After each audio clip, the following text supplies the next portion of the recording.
Muy buenas noches. ¿Cómo han pasado el día hoy? Lleno de bendiciones, ¿verdad?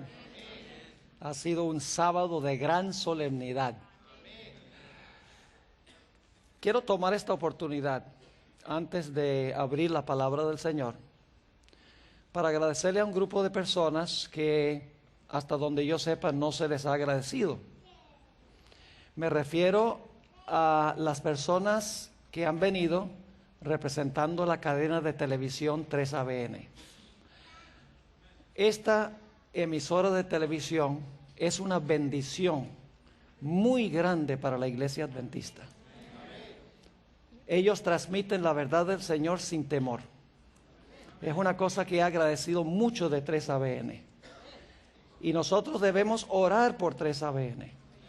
Y no solamente orar, sino que debemos contribuir para el sostenimiento de 3ABN también. Ellos no me han pedido que yo dé este discurso. Lo estoy haciendo de mi corazón porque en realidad creo en la obra que ellos están haciendo.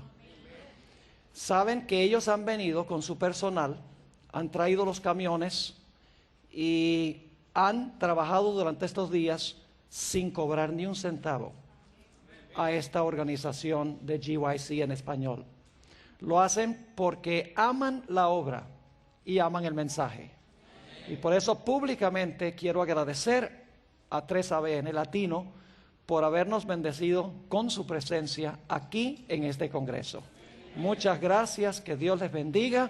Vamos a estar orando por ustedes para que el ministerio de 3ABN pueda seguir adelante y pueda tener éxito para la honra y la gloria de nuestro Dios. Inclinemos nuestros rostros y vamos a implorar en forma especial la presencia de nuestro Dios al estudiar su palabra. Padre Celestial, te damos gracias por las grandes bendiciones que hemos recibido de tu mano durante este día.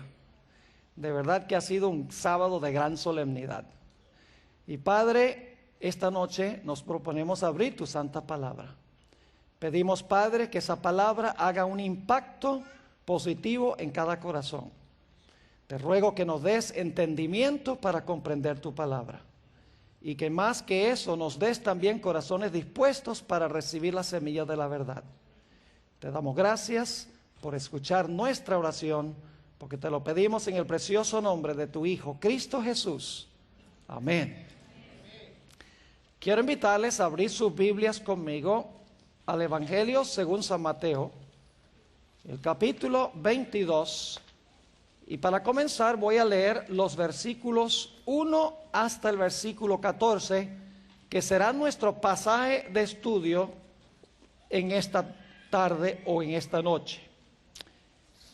Mateo, el capítulo 22 y el versículo 1 hasta el versículo 14. Y por favor les pido que ustedes se imaginen lo que están leyendo. Es decir, traten de grabar la secuencia de eventos que se describen en esta parábola.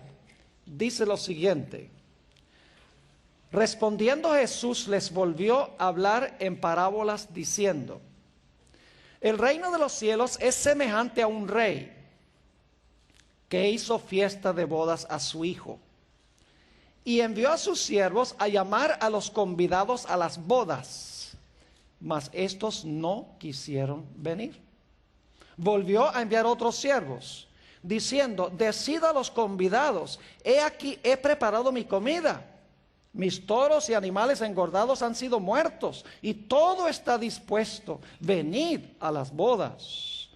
Mas ellos, sin hacer caso, se fueron, uno a su labranza y otro a sus negocios, y otros, tomando a los siervos, los afrentaron y los mataron. Al oírlo el rey se enojó, y enviando sus ejércitos destruyó a aquellos homicidas y quemó su ciudad. Entonces dijo a sus siervos: las bodas a la verdad están preparadas, mas los que fueron convidados no eran dignos. Id pues a las salidas de los caminos y llamad a las bodas a cuantos halléis. Y saliendo los siervos por los caminos, juntaron a todos los que hallaron, juntamente malos y buenos, y las bodas fueron llenas de convidados. Y entró el rey para ver a los convidados. Y vio allí a un hombre que no estaba vestido de boda. Y le dijo: amigo, ¿cómo entraste aquí sin estar vestido de boda? Mas él enmudeció. Entonces el rey dijo a los que servían: atadle de pies y manos y echadle en las tinieblas de afuera. Allí será el lloro y el crujir de dientes, porque muchos son llamados y pocos escogidos. En nuestro estudio de esta tarde queremos interpretar esta parábola porque tiene un mensaje muy importante para nosotros en este día. Quiero invitarles a que inclinemos nuestros rostros y vamos a elevar una oración muy especial a Dios para que nos dé una doble bendición al estudiar su palabra. Padre Celestial, gracias te damos, Señor, por estar con nosotros. Hemos orado, hemos pedido tu presencia, pero quiero pedirte tu presencia en forma especial en este momento. Te ruego, Señor, que tú abras tu palabra. Yo sé que puede haber gente aquí, y lo he pedido ya, pero puede haber gente aquí que no ha hecho una entrega a Jesús. Te ruego, Señor, que esta noche sea el momento en que hagan esa decisión. Te damos gracias, Padre, por escuchar nuestra oración, porque te lo pedimos en el nombre de Jesús. Amén. Vamos a interpretar esta parábola empezando en el versículo 1. Dice: respondiendo Jesús, les volvió a hablar en parábolas diciendo: el reino de los cielos es semejante a un rey. Ahora, en esta parábola, el rey representa a Dios el Padre. Representa a Dios el Padre. Y ya se van a dar cuenta por qué. Porque sigue diciendo que hizo fiesta de bodas a su hijo. Es decir, Dios el Padre hace una fiesta de bodas para su hijo. Y lógicamente, si se va a hacer una boda, es necesario mandar invitaciones para que vengan los convidados a la boda. Así que el padre organiza todo el asunto de la boda para su hijo. Y entonces en el versículo 3 dice: y envió, esa palabra es clave, y envió a sus siervos a llamar a los convidados a las bodas, mas estos no quisieron venir. Ahora la pregunta clave es: ¿quiénes fueron estos que fueron convidados primero y cuáles fueron enviados para invitarlos? La respuesta es triple. En primer lugar, los que fueron enviados para invitar a este grupo a las bodas fueron, en primer lugar, Juan el Bautista; en segundo lugar, los 12 apóstoles; y en tercer lugar, el grupo de los 70. Vamos a anotar en primer lugar Juan 1, 6 y 7 para que se den cuenta que Dios mandó a Juan para invitar a los judíos a la boda de Jesús. Dice en Juan 1 y el versículo 6 y 7: hubo un hombre enviado de Dios. Note la palabra clave, enviado. Dice, la parábola dice envió, ¿verdad? Aquí dice: hubo un hombre enviado de Dios, el cual se llamaba Juan. Este vino por testimonio, para que diese testimonio de la luz, a fin de que todos creyesen por él. Y dicho sea de paso, a Juan el Bautista se le llama el amigo del esposo.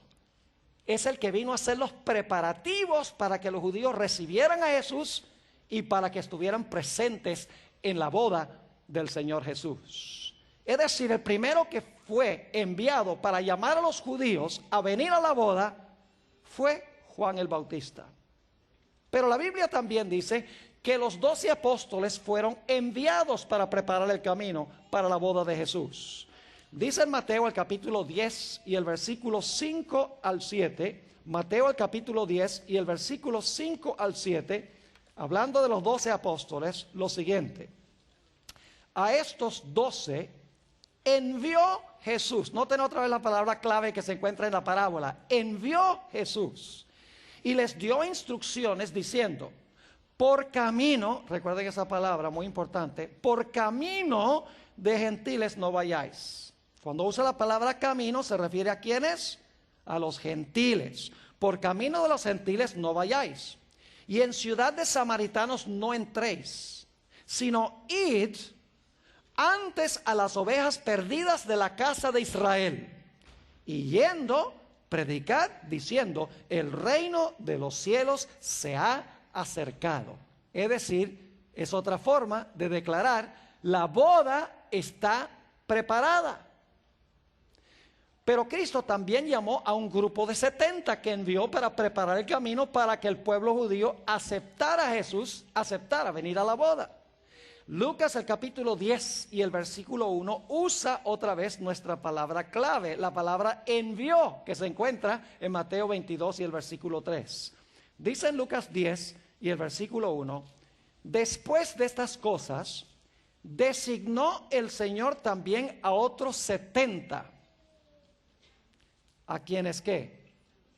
A quienes envió de dos en dos delante de él, es decir, delante de Jesús, a toda ciudad y lugar a donde él había de ir.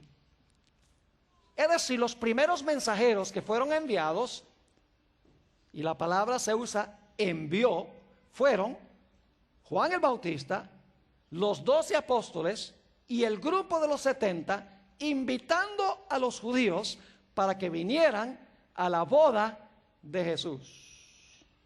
Pero como nos dice la parábola, no quisieron venir. Pero Dios no estaba por rendirse. Así que nos dice en el versículo 4 algo muy interesante.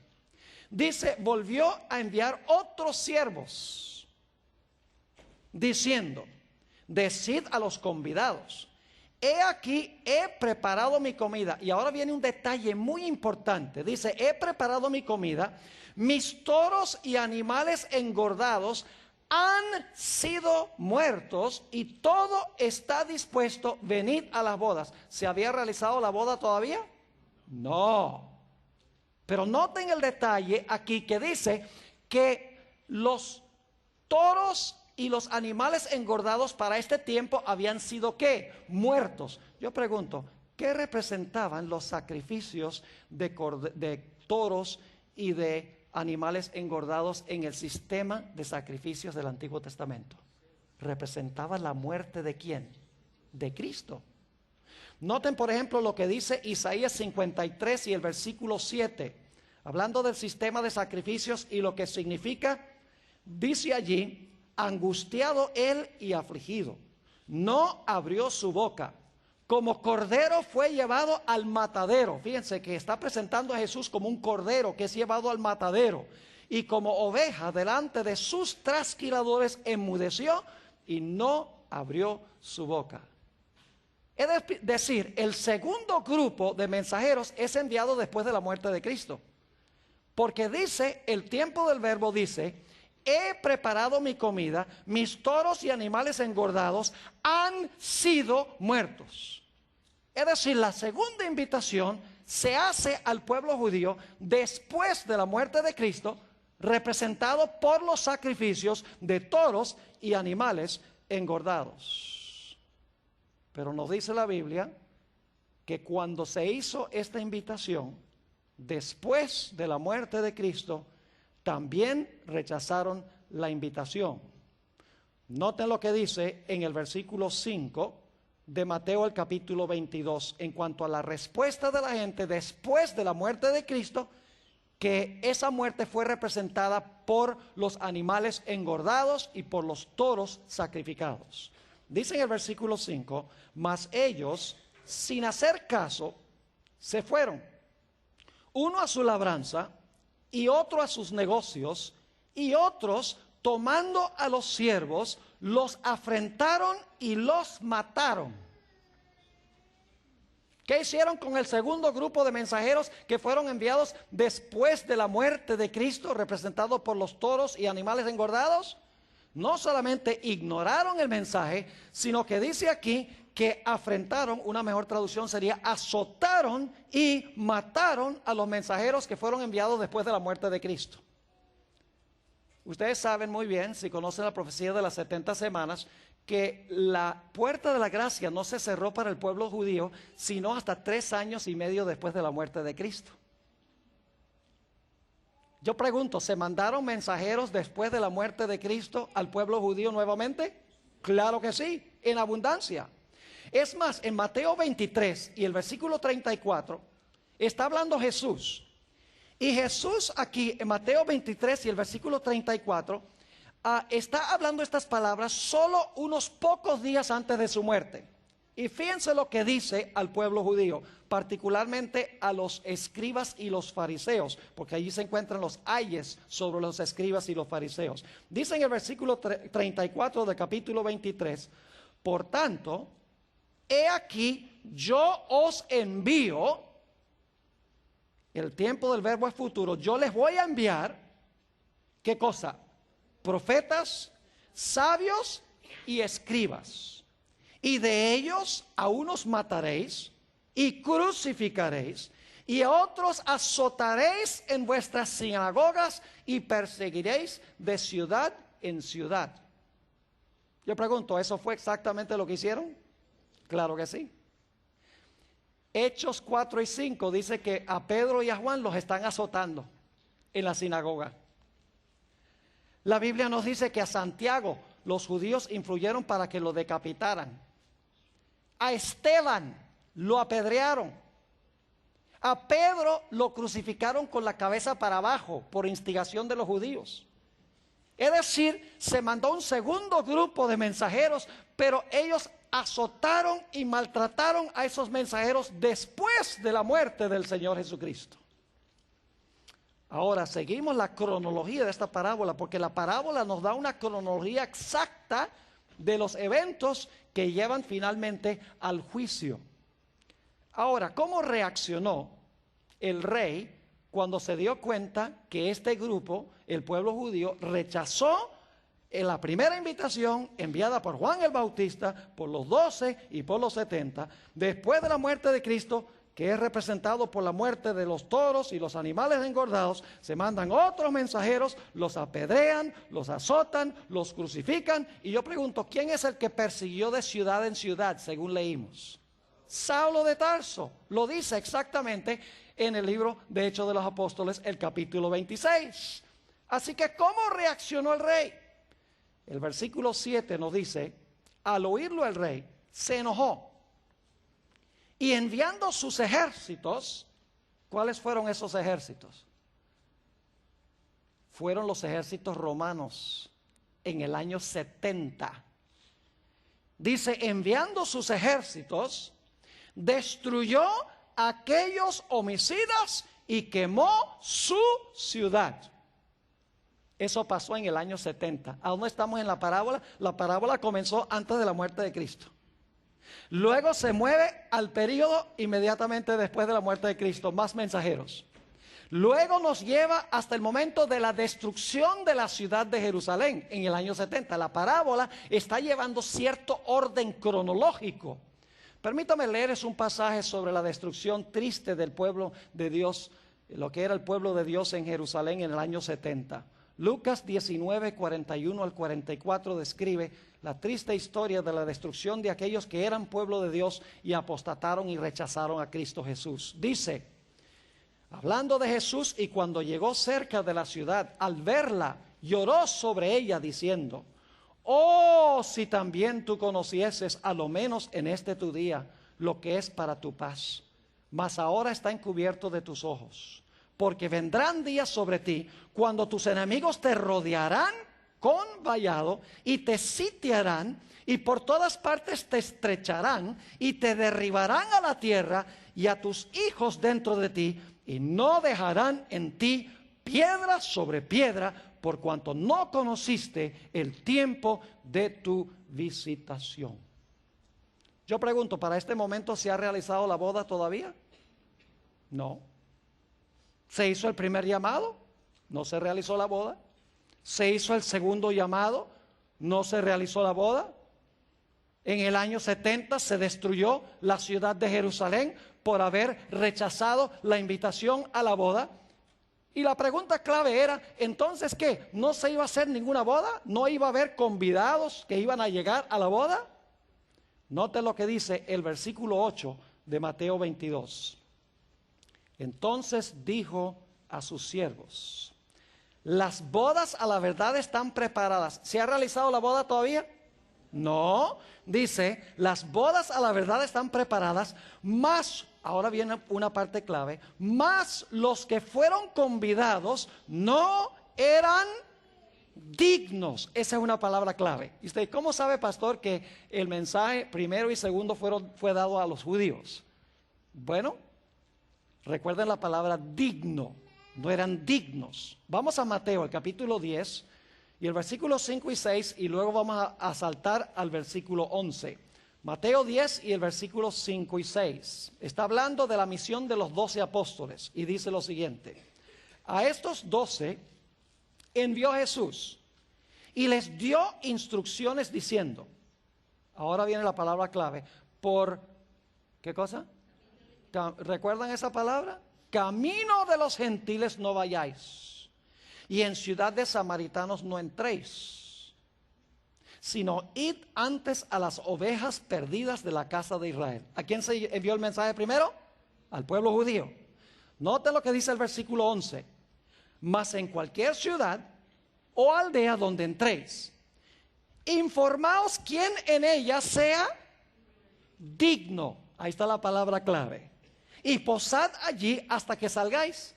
Y al entrar en la casa vendrá sobre ella. Mas si no fuere digna, ahí está otra vez la palabra, vuestra paz se volverá a vosotros. Y si alguno no os recibiere, ni oyere vuestras palabras, salid de aquella casa o ciudad y sacudid el polvo de vuestros pies. ¿Quiénes fueron los que no fueron dignos? Las ovejas perdidas ¿de qué? De la casa de Israel. Entonces Dios tenía que tomar una decisión. Hizo una invitación al pueblo judío como nación, rechazaron. Hizo otra invitación después de la muerte de Cristo por varios años, rechazaron la invitación y maltrataron a sus siervos. Finalmente destruyó su ciudad como consecuencia de haber rechazado al Mesías, de no aceptar la invitación a la boda. Pero era necesario tener convidados a la boda, invitados. Note lo que dice el versículo 9. Le dice ahora a sus siervos: id pues a las salidas de los... ¿Cuál es la palabra clave? No vayas en camino de los gentiles. Aquí dice, ¿vayan dónde? Dice, vayan a las salidas de los caminos y llamad a las bodas a cuantos halléis. Pregunta, ¿se ha realizado todavía la boda? No, porque todavía se está invitando gente. Ahora yo pregunto, ¿quiénes son estos que viven en las salidas de los caminos que ahora son llamados a las bodas? Representa a los gentiles. Es la predicación del evangelio a los gentiles, ahora al mundo. Empezó en Jerusalén, pero luego Judea, Samaria y hasta los fines de la tierra. Es decir, ahora la misión no es del pueblo judío literal. La misión ahora es invitar a todas las personas que se encuentran en el mundo.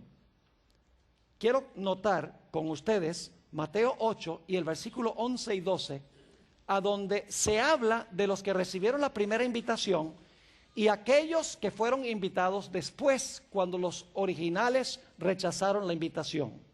Dice allí en el versículo 11 de Mateo 8, y os digo que vendrán muchos de oriente y occidente y se sentarán con Abraham e Isaac y Jacob. Yo pregunto, ¿ellos eran dignos? ¿Abraham, Isaac y Jacob eran dignos? Claro, porque aceptaron ¿a quién? A Jesús. Os digo que vendrán muchos de oriente y occidente, se sentarán con Abraham e Isaac y Jacob en el reino de los cielos. Ahora, ¿quiénes son los que van a venir del oriente y del occidente? Note lo que sigue diciendo el pasaje. Mas los hijos del reino, ¿quiénes son esos? ¿Quiénes son los hijos del reino? Los que decían que eran hijos del reino. El pueblo judío. Dice, mas los hijos del reino serán echados fuera a las tinieblas. Allí será el lloro y el crujir de dientes. Ahora el mensaje va a ¿quiénes? Va a los gentiles. Y dice que muchos de los gentiles se van a sentar con Abraham, Isaac y Jacob, que fueron dignos entre los judíos, porque recibieron a Jesús. Estos dos versículos de Mateo 8, 11 y 12 se amplían en Lucas 13. Es más claro todavía el pasaje de Lucas 13 y el versículo 22 hasta el versículo 30. Lucas 13 y el versículo 22 hasta el versículo 30. Y fíjense lo que dice, qué interesante. Pasaba Jesús por ciudades y aldeas, enseñando y encaminándose a Jerusalén. Y alguien le dijo: Señor, ¿son pocos los que se salvan? Y él les dijo: esforzaos a entrar por la puerta angosta, porque os digo que muchos procurarán entrar y no podrán. Después que el padre de la familia se haya levantado y cerrado la puerta, y estando fuera, empecéis, está hablando los judíos, y empecéis a llamar a la puerta diciendo: Señor, Señor, ábrenos. Él respondiendo os dirá: no sé de dónde sois. Entonces comenzaréis a decir: delante de ti hemos comido y bebido. ¿Quiénes fueron esos? El pueblo judío. Delante de ti hemos comido y bebido, y en nuestras plazas enseñaste. Pero os digo que no sé de dónde sois. Apartaos de mí todos vosotros, hacedores de maldad. Allí será el lloro y el crujir de dientes cuando veáis a Abraham, a Isaac y a Jacob y todos los profetas en el reino de Dios, y vosotros estéis excluidos. Porque vendrán del oriente y del occidente, del norte y del sur, y se sentarán a la mesa en el reino de Dios. Y he aquí, hay postreros que serán primeros, que es la reunión de los gentiles con la predicación del evangelio, y primeros que serán postreros, que es el pueblo judío a quienes se le impartió primero el mensaje. Pablo y Bernabé una vez estaban predicando, y el pueblo judío se opuso a lo que ellos estaban predicando en cuanto a Jesús.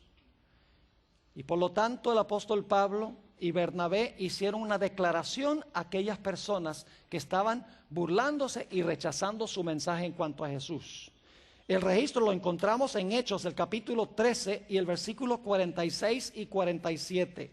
Hechos 13, 46 y 47 dice: entonces Pablo y Bernabé, hablando con denuedo, dijeron: a vosotros a la verdad era necesario que se os hablase primero la palabra de Dios. ¿A quiénes se le habló primero la palabra de Dios? Está hablándole a los judíos como nación. Y luego dice: mas puesto que la desecháis y no os juzgáis, ahí está la palabra clave otra vez, no os juzgáis ¿qué? Dignos de la vida eterna. He aquí nos volvemos ¿a quiénes? A los gentiles, porque así nos ha mandado el Señor, diciendo: yo te he puesto para luz de los gentiles, a fin de que seas para salvación hasta lo último de la tierra. Así que ahora el mensaje va a toda nación, tribu, lengua y pueblo, en oriente, en occidente, en norte y en el sur. Nos dice en el versículo 10 de la parábola: y saliendo los siervos por los caminos, noten la palabra caminos, palabra clave, juntaron a todos los que hallaron. ¿Qué hicieron? Juntaron a todos los que hallaron. ¿Solamente buenos? No, dice juntaron juntamente ¿qué? Malos y buenos, y las bodas fueron llenas de convidados. Pregunta: ¿todavía se ha realizado la boda? No. Interesante. Mientras se están reuniendo los gentiles de norte, sur, oriente y occidente, todavía no se ha realizado la boda. Nos dice aquí que reunieron de todas partes a los convidados, tanto malos como ¿qué? Tanto malos como buenos. Ahora yo les pregunto: ¿qué significa reunir a la gente en el salón de bodas, tanto buenos como malos? Bueno, podemos referirnos, por ejemplo, a la parábola de la pesca que dio Jesús. Yo pregunto, cuando un pescador sale con la red y trae la red a la orilla del mar, ¿en la red vienen solamente peces malos o solamente peces buenos? No, viene toda clase de peces, ¿verdad? Buenos y malos. Yo recuerdo cuando yo era niño, a mis padres, mi papá era presidente de la Misión Venezolana Oriental. En ese tiempo habían solamente 2 misiones en Venezuela, y todos los años prácticamente íbamos de vacación a una isla muy bonita que se llama la isla de Margarita, y pasábamos nuestra vacación 1 o 2 semanas allá. Y una de las actividades que más nos gustaba era ir a una playa que se llama El Tirano, tempranito en la mañana, en la madrugada, por ahí 3, 4 de la mañana, y ver entrar a los pescadores. Entre varios barcos ellos alaban una red grande que cubría una buena parte de la bahía y la traían hasta la playa, y cuando la red llegaba a la playa, eso traía toda clase de animales marinos. Traía tiburones pequeños, traía estrellas de mar, traía un pescado que se llama sapo, así parece un sapo, pero es un pez. Traían bagres, traían también pargo, traían peces buenos también. Y entonces, con sus canastas, ellos empezaban a clasificar, a hacer la obra de separación de esos pescados. Ahora yo pregunto, ¿qué representa el tirar la red? Representa la predicación del Evangelio. Porque Jesús dijo, seguid en pos de mí y yo os haré pescadores de hombres. Los discípulos tiraban las redes literales. Jesús dice, no, vengan y prediquen el Evangelio, y entonces van a reunir ustedes con la predicación del Evangelio hombres. Y yo pregunto, cuando se tira la red del Evangelio solamente reúne gente buena. No. Reúne gente buena y gente ¿qué? Gente mala. ¿Todos aceptan la invitación del Evangelio aparentemente? Claro que sí. La aceptan, se unen a la iglesia. Me hace pensar de la historia o de la parábola del trigo y la cizaña.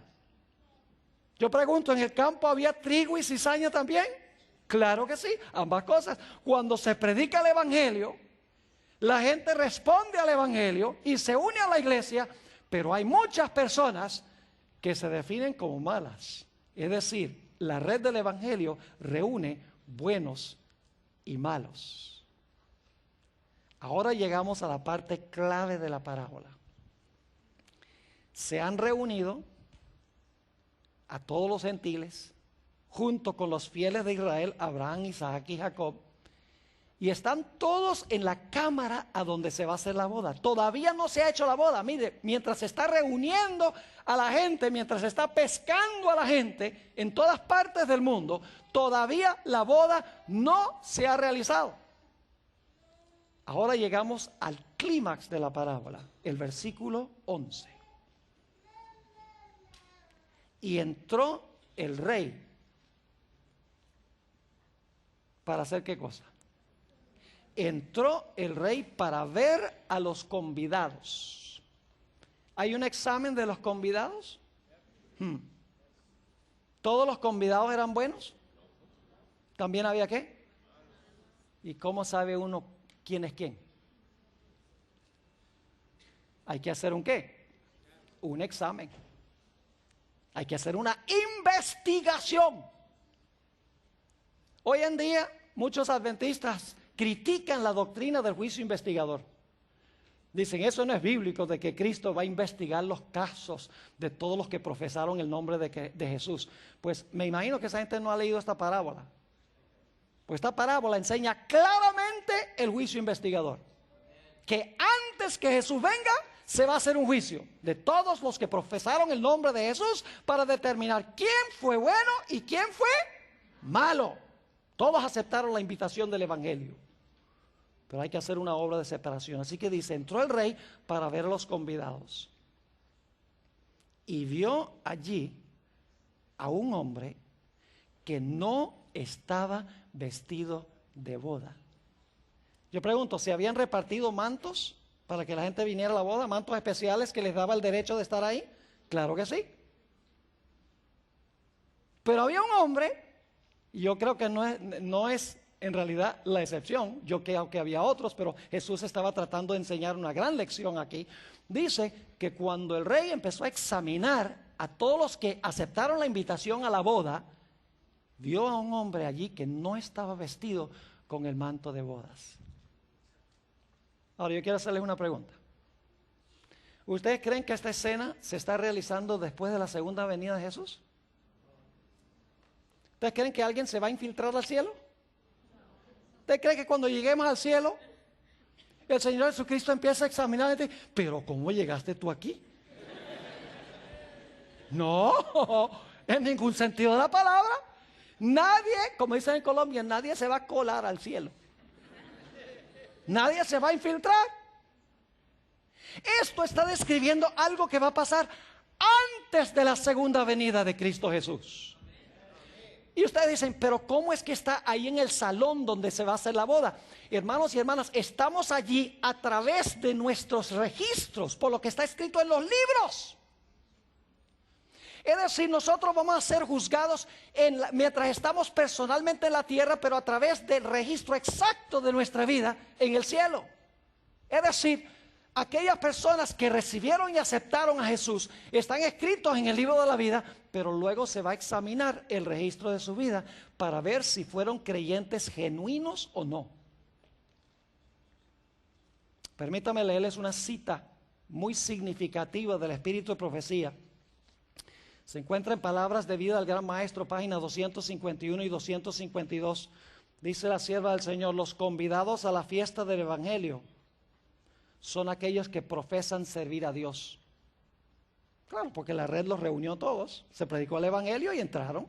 Sigue diciendo: los convidados a la fiesta del Evangelio son aquellos que profesan servir a Dios, aquellos cuyos nombres están escritos en el libro de la vida. Pero no todos los que profesan ser cristianos son verdaderos discípulos. Antes que se dé la recompensa final, debe decidirse quiénes son idóneos para compartir la herencia de los justos. Esta decisión debe hacerse antes de la segunda venida de Cristo en las nubes del cielo, porque cuando Él venga, traerá su galardón consigo para recompensar a cada uno según fuere su obra. Si trae la recompensa es porque tiene que haber decidido antes cuál es la recompensa. Es lo que está diciendo la sierva del Señor. Es decir, el examen de los mantos en la cámara matrimonial representa el juicio a donde se investiga la profesión de cada individuo. Ahora escuchen bien. Los que están en Cristo no tienen por qué preocuparse. Si usted de verdad se arrepintió del pecado, sintió tristeza por el pecado, no por las consecuencias, pero si verdad odia el pecado, dice, el pecado es terrible, Señor, dame la victoria, Señor, sobre el pecado, odio el pecado, amo a Jesús, mire lo que el pecado hizo con mi querido Jesús. Y si confiesan el pecado, dicen, Señor, no hay excusa, no hay hoja de higuera, Señor, yo soy culpable. Y luego decimos, Señor, por favor, perdóname, reclamo la vida de Jesús y la muerte de Jesús en mi lugar. Señor, recíbeme. Si el arrepentimiento y la confesión y la fe en Cristo son genuinos, no tenemos nada de qué preocuparnos en el juicio. Lo que quiere Jesús es mostrarle al universo quiénes en verdad se arrepintieron y confesaron y creyeron en Jesús y quiénes no.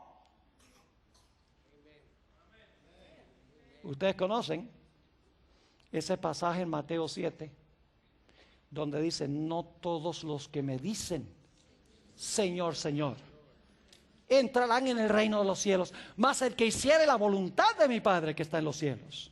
Muchos me dirán en aquel día, Señor, Señor, no echamos demonios en tu nombre. Señor, Señor, no profetizamos en tu nombre. Señor, Señor, no hicimos muchos milagros en tu nombre. Lo hicieron en el nombre de Jesús, profesaban ser seguidores de Jesús. ¿Y qué va a decir Jesús? Va a decir, sí, vengan aquí conmigo. No, va a decir ¿qué? No os conozco, apartaos de mí, obradores de maldad. La Biblia dice que el juicio se hace conforme a nuestras obras. Qué interesante que la salvación es por gracia a través de la fe, pero el juicio es conforme a nuestras obras. ¿Saben por qué? Porque las obras muestran si nuestra fe es genuina. En el juicio no se va a examinar nuestra fe, porque todo el mundo profesa fe. Lo que se va a examinar es si nuestras obras demostraron que en verdad nos arrepentimos y confesamos y reclamamos a Cristo como nuestro Salvador. Ustedes conocen la parábola de las 10 vírgenes. Todas tenían lámparas. Todas tenían por lo menos cierta cantidad de aceite. Todos estaban esperando la llegada del esposo para la boda. Claro que sí. Pero había 5 que eran fatuas. Profesaban ser cristianas, pero no lo eran. Y en el juicio se determina quién es quién. No somos salvos por obras, pero las obras revelan si nosotros en verdad tenemos una relación estrecha con Cristo Jesús como nuestro Salvador. Permítame ilustrar lo que quiero decir. Cuando usted arranca su carro por la mañana, en un día soleado, muy bonito, cuando las carreteras están buenas, porque siempre nos falta alguien que diga, bueno, depende si el terreno está resbaloso o si está bueno. Entonces yo digo, cuando usted arranca su carro y lo pone en drive, yo pregunto, ¿cuáles de las 2 ruedas se mueven primero? ¿Las de atrás o las de adelante? Bueno, siempre hay alguien que dice, bueno, pastor, ¿es tracción delantera o tracción trasera? Y yo le digo, no interesa. Porque si es tracción trasera, el instante en que las ruedas de atrás se mueven, las de adelante siguen. Así es la fe. Fe es el poder propulsor. Y donde hay fe genuina en Jesús, arrepentimiento verdadero, confesión del pecado, porque nos duele el pecado, y reclamo de la justicia de Cristo Jesús, nuestra vida lo demuestra. Yo pregunto, ¿cuál de los 2 remos es más importante de un bote, el derecho o el izquierdo? Si usted tiene nada más el derecho, que es la fe, da vueltas a la izquierda. Si usted tiene nada más el izquierdo, da vueltas a la derecha. Para tener una vida balanceada, equilibrada, necesitamos tener una fe que obra. Y la obra, nuestra vida, demuestra en realidad si nosotros somos de Jesús o no somos de Jesús. En Palabras de Vida del Gran Maestro, página 252, dice la sierva del Señor, mientras los hombres moran todavía en la tierra, se verifica la obra del juicio investigador en los atrios del cielo. Delante de Dios pasa el registro de la vida de todos los profesos seguidores. Todos los profesos seguidores. Todos son examinados según lo registrado en los libros del cielo, porque Dios tiene otro de mi persona en el cielo escrito.